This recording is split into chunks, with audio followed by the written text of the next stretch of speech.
Atención, noticia en desarrollo. El presidente Donald Trump aseguró que las conversaciones de paz con Irán podrían retomarse este mismo viernes, abriendo una ventana de negociación tras días de máxima presión militar. Fuentes cercanas al proceso indican que el reinicio del diálogo podría darse en las próximas 36 a 72 horas, aunque aún sin confirmación oficial por parte de Teherán. El anuncio llega mientras Estados Unidos mantiene el bloqueo naval en el estrecho de Hormuz y la tregua sigue siendo frágil. Así, en medio de amenazas y movimientos militares, Trump apuesta por reactivar la diplomacia en un conflicto donde cada hora puede cambiar el rumbo. Informó Leticia Grau para América Noticias.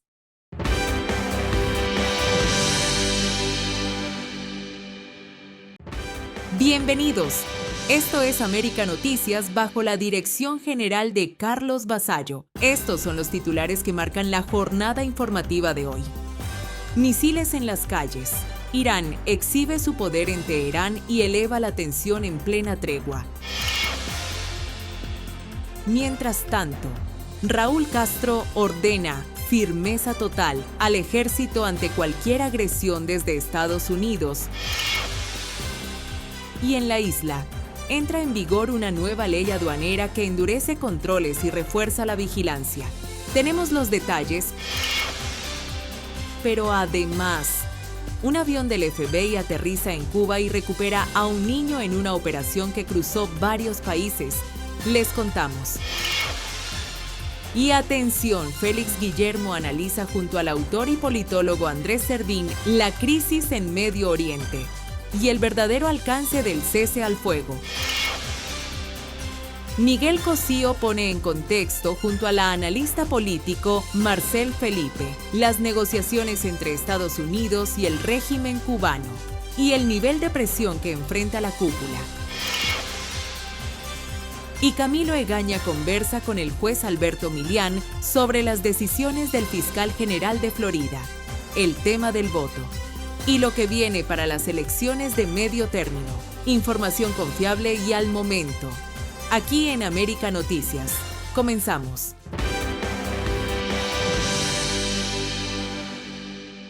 En medio de una tregua que, lejos de calmar las aguas, parece tensarlas aún más, Irán decidió mostrar músculo, y lo hizo en plena calle. Misiles balísticos fueron exhibidos en el corazón de Teherán, en plazas emblemáticas como Engelab y Banak, en una puesta en escena cargada de simbolismo, poder y mensaje político. Las imágenes, difundidas en las últimas horas, muestran a multitudes rodeando estas armas de largo alcance, fotografiándolas, tocándolas, como si se tratara de un acto de afirmación nacional.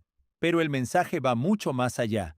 Mientras Estados Unidos habla de negociación, Irán deja claro que su capacidad de ataque sigue intacta.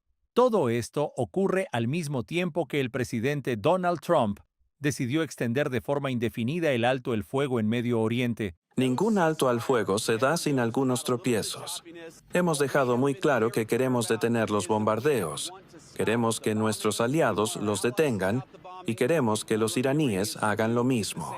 Una decisión que, en teoría, busca abrir espacio para el diálogo, pero que en la práctica convive con una escalada silenciosa en ambos bandos. Desde Washington, la presión no baja.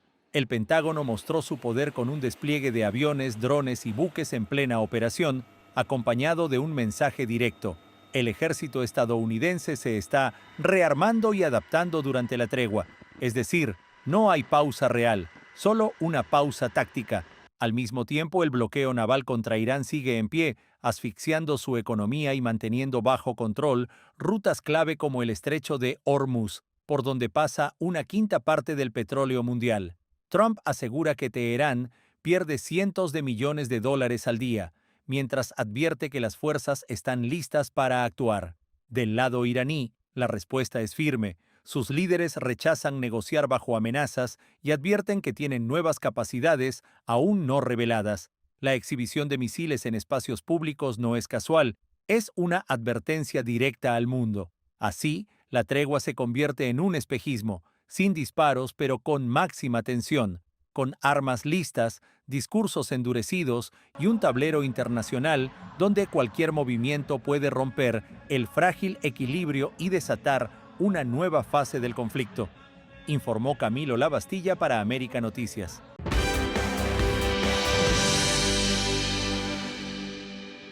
Este martes el Ejército Oriental cumple 65 años de fundado. A propósito, el general de ejército Raúl Castro Ruz, líder de la Revolución Cubana, envió una carta de felicitación. Alerta militar en Cuba. Raúl Castro ordena firmeza ante cualquier agresión en medio de tensión con Estados Unidos. Un mensaje que no pasa desapercibido y que llega en un momento de alta tensión. Raúl Castro reaparece con una advertencia directa al ejército oriental. Estar listos para enfrentar cualquier agresión enemiga hasta alcanzar la victoria. La carta enviada este martes fue leída durante una gala político-cultural celebrada en el Teatro Celia Sánchez, en Holguín, presidida por el general de división Eugenio Armando Rabilero Aguilera, jefe del Ejército Oriental. Un acto cargado de simbolismo en el que el régimen volvió a proyectar disciplina, control y preparación militar. Aunque Castro no estuvo presente físicamente, su mensaje llega en un momento especialmente sensible. En las últimas semanas han aumentado las tensiones entre Cuba y Estados Unidos, marcadas por movimientos diplomáticos discretos, presiones económicas y advertencias que elevan el tono del escenario regional. En ese contexto, el contenido de la carta no parece casual.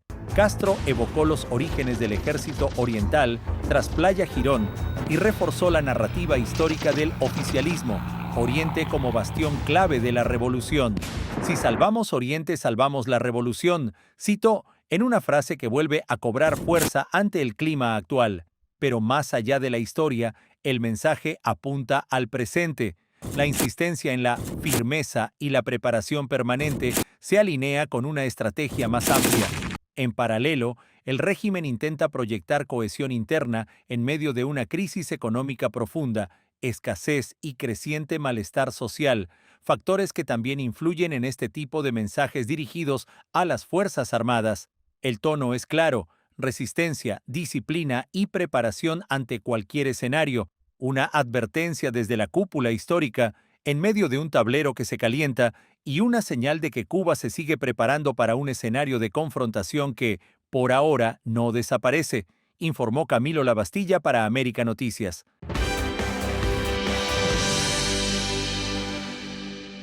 Nueva ley aduanera. Desata vigilancia extrema. Y pone a viajeros bajo la lupa del régimen. Cuba despierta con un giro radical y con más control. Desde este 21 de abril entra en vigor un nuevo decreto de aduanas que cambia por completo las reglas del juego para quienes entran y salen del país. Más inspecciones, más vigilancia y más poder para el Estado. El decreto ley 108 no es un simple ajuste legal. Es una reconfiguración total del sistema aduanero que ahora le da a las autoridades facultades ampliadas para revisar equipajes, retener mercancías e incluso actuar con funciones cercanas a las de órganos policiales. En la práctica, esto significa que cada viajero será sometido a controles mucho más estrictos, menos margen para cuestionar y más riesgo de que sus pertenencias sean confiscadas o retenidas. Todo bajo una justificación clara del régimen: garantizar la seguridad de la sociedad. Pero el cambio no se queda en las maletas. El jefe de la aduana ahora concentra un poder sin precedentes. Puede decidir qué entra, qué se queda y qué pasa a manos del Estado. Incluso tiene autoridad para ordenar registros en locales, vehículos y otros espacios más allá de aeropuertos y puertos. La vigilancia también sube de nivel.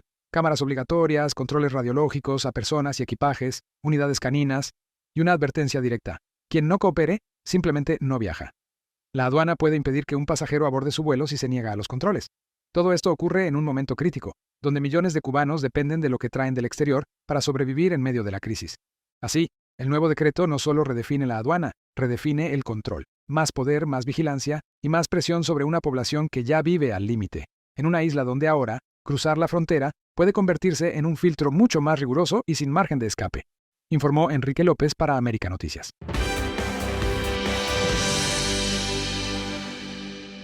Un avión oficial de Estados Unidos aterrizando en Cuba, una operación discreta, y un niño en el centro de una batalla que cruzó países y desató un debate explosivo. Así se desarrolló uno de los casos más inusuales entre Washington y La Habana, según reveló The New York Times. El gobierno estadounidense desplegó una aeronave vinculada al FBI y al Departamento de Justicia para recuperar a un menor de 10 años que había sido sacado del país sin autorización legal. Las autoridades consideran que no fue un movimiento improvisado. Se trataría de un caso de sustracción parental planificada. Pero lo que realmente ha elevado la polémica es el trasfondo del conflicto. Según reportes citados por The New York Times, la disputa entre los padres incluía desacuerdos profundos sobre decisiones clave en la vida del menor, entre ellas la posibilidad de someterlo a un proceso de transición de género, un punto que habría llevado la situación al límite. El hecho de que la operación se desarrollara en Cuba no es menor. En medio de relaciones complejas, la coordinación entre ambos países en este caso muestra que, bajo presión extrema, pueden actuar conjuntamente cuando hay un menor en riesgo. El operativo terminó con 2 personas detenidas, ahora enfrentando cargos federales por la sustracción del menor. El niño fue posteriormente entregado a su madre en Utah, marcando un giro decisivo en el caso. Ha encendido un debate nacional en Estados Unidos sobre custodia, derechos parentales y decisiones sobre menores que pueden escalar hasta escenarios internacionales. Las acusadas, Rose Inessa Ethington, de 42 años, y su pareja Blue Inessa Ethington, de 32, fueron arrestadas este lunes con ayuda de autoridades cubanas y enfrentan cargos federales de secuestro internacional de menores. En el centro de todo, aparece Cuba, como el punto final de una trama que cruzó fronteras y tensiones políticas. Un niño llevado hasta Cuba, un avión del FBI en pista y un conflicto familiar que terminó convirtiéndose en un caso internacional de alto impacto. Informó Enrique López para América Noticias. El mundo se mueve y lo hace con urgencia. Más de 30 países se reunieron en Londres para diseñar un plan militar que permita reabrir el estrecho de Hormuz, una de las rutas más estratégicas del planeta, hoy afectada tras semanas de tensión y conflicto. El objetivo es claro: garantizar el paso seguro de buques y evitar que la crisis escale a un impacto global mayor. La operación, impulsada por potencias europeas como Reino Unido y Francia, busca traducir acuerdos políticos en acciones concretas sobre el terreno. La preocupación no es menor. Por el estrecho de Hormuz circula cerca del 20% del petróleo que se comercializa en el mundo. Cada interrupción en esa vía impacta directamente los precios del crudo, el costo del transporte y, en cadena, la economía global. En las últimas semanas, la zona ha estado marcada por amenazas, ataques a embarcaciones y advertencias militares. Aunque existe una tregua parcial en la región, el riesgo sigue siendo alto y la navegación continúa bajo tensión. Por eso, en Londres se están definiendo detalles clave, desde el despliegue de fuerzas navales hasta los mecanismos de escolta para buques comerciales en una zona considerada de riesgo extremo. El trasfondo es una región altamente volátil, donde cualquier movimiento puede desencadenar consecuencias inmediatas a nivel mundial. La acumulación de barcos en espera y el desvío de rutas comerciales ya están generando presión en los mercados internacionales. Mientras tanto, países de Europa, Asia y América siguen de cerca la evolución de este plan, conscientes de que su estabilidad energética depende en gran medida de lo que ocurra en ese punto estratégico. Este esfuerzo conjunto no solo busca reabrir una ruta marítima, busca evitar una crisis energética de mayor escala en un momento donde el equilibrio global es cada vez más frágil. Un paso bloqueado, una economía en juego y una operación internacional que intenta reactivar cuanto antes la arteria energética más importante del planeta, informó Leticia Grau para América Noticias. Conductor de Uber muere tras ser detenido por la policía en una parada de tránsito. Un caso que impacta a la comunidad inmigrante en Florida. Ray Barraez, venezolano de 50 años y conductor de Uber, murió tras sufrir un infarto durante una parada policial en el condado de Seminole. No English? Okay. You have your license on you? All right. Can I have the fire department if you want as well? Not working. The lights. Oh, sorry, sir. You're good. Sorry. El hecho ocurrió de madrugada cuando un oficial lo detuvo por una falla en la luz de la placa. Barraez llevaba a pasajeros, se mostró colaborador y explicó que no hablaba inglés con fluidez. Minutos después, su estado de salud se deterioró. Comenzó con problemas respiratorios, sudoración y dificultad para hablar. Con ayuda de los pasajeros fue bajado del vehículo. El oficial inició maniobras de reanimación mientras llegaban los paramédicos, pero no lograron salvarlo. Las autoridades indican que fue una emergencia médica. Sin embargo, su familia apunta al estrés como detonante. Su esposa asegura que Barraez era hipertenso y que el miedo durante la detención pudo haber provocado el infarto. El caso ocurre en un contexto donde muchos inmigrantes viven con temor ante cualquier contacto con la policía, una muerte que deja dudas y reabre el debate sobre el impacto del miedo en situaciones que en segundos pueden volverse fatales. Informó Leticia Grau para América Noticias.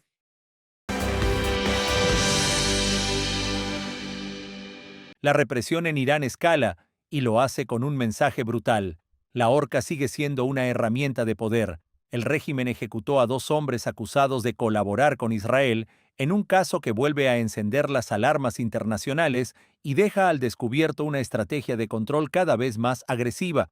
Las autoridades identificaron a los ejecutados como Mohammad Masum Shahi y Hamed Balidi. Según la versión oficial, ambos formaban parte de una red vinculada al servicio de inteligencia israelí y habrían sido entrenados para llevar a cabo operaciones dentro del país. Un señalamiento grave, pero que, como en otros casos, llega acompañado de dudas. Organizaciones de derechos humanos denuncian que en Irán estos procesos suelen estar marcados por juicios cerrados, confesiones obtenidas bajo presión y condenas rápidas que terminan en ejecuciones. El cargo de enemistad contra Dios, una figura legal ampliamente criticada, se ha convertido en una sentencia de muerte cada vez más frecuente. Este doble ahorcamiento no ocurre de forma aislada. Se produce en medio de una escalada de tensiones con Estados Unidos e Israel, en un contexto donde Teherán parece reforzar su discurso interno con mano dura. En las últimas semanas, múltiples arrestos por presunto espionaje han sido reportados, mientras crece el temor entre la población. Para muchos analistas, el régimen no solo busca castigar, sino enviar un mensaje claro: cualquier vínculo, real o supuesto, con enemigos externos puede pagarse con la vida, y eso, en un momento de alta presión internacional, convierte cada ejecución en una advertencia pública. La comunidad internacional observa con preocupación, pero hasta ahora las condenas no han frenado este patrón. Irán sigue utilizando la pena de muerte como un instrumento de control político en medio de un escenario global cada vez más tenso. Hoy, más que un caso aislado, lo que se ve es una tendencia, una señal de hasta dónde está dispuesto a llegar el régimen para mantenerse en control. Porque en Irán, la justicia vuelve a quedar en entredicho, y el miedo una vez más se convierte en protagonista, informó Camilo Lavastilla para América Noticias. Para que estés mejor informado, te dejamos con nuestras noticias en un minuto. Comando Sur activa nueva fuerza militar con drones e inteligencia artificial. El ejército de Estados Unidos anunció la creación de una fuerza de guerra autónoma basada en inteligencia artificial para apoyar al Comando Sur en América Latina y el Caribe.